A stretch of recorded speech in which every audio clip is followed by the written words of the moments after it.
A new play has been developed based on the actions of the Spanish ambassador to Hungary during the Second World War, doing everything he could to help save the Jews of Budapest despite Spain's alliance with Germany, earned him the moniker of the Spanish Schindler.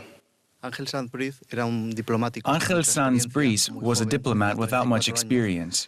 Very young. He was 34 years old, and he held the rank of 4th category in the Budapest embassy. For various reasons, he ended up in charge of the embassy, and in collaboration with other ambassadors from neutral countries. In March of 1944, he organized a system of protection for the Jews of Budapest.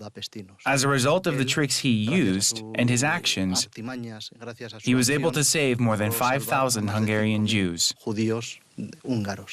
As 1944 drew on, Sanz Briz sensed that something terrible was on the horizon. In his letters to Madrid, he detailed his suspicions upon seeing women, children and the elderly sent away to supposed labour camps. The details of the official response Sanz Briz received from Madrid are uncertain, so Victor turned to the stage in search of answers. I put myself in the role not of a historian, but of a playwright.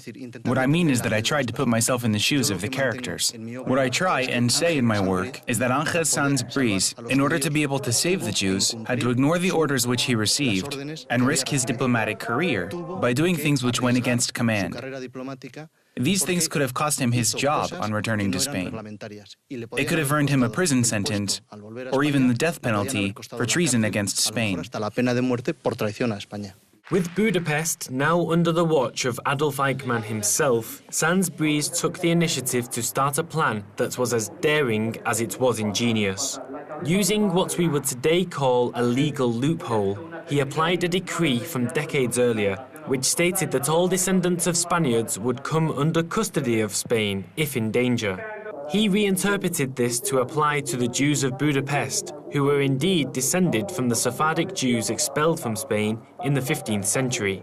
He died in 1981 and was awarded the status of righteous among the nations by the State of Israel, yet in his home country he is a relative unknown.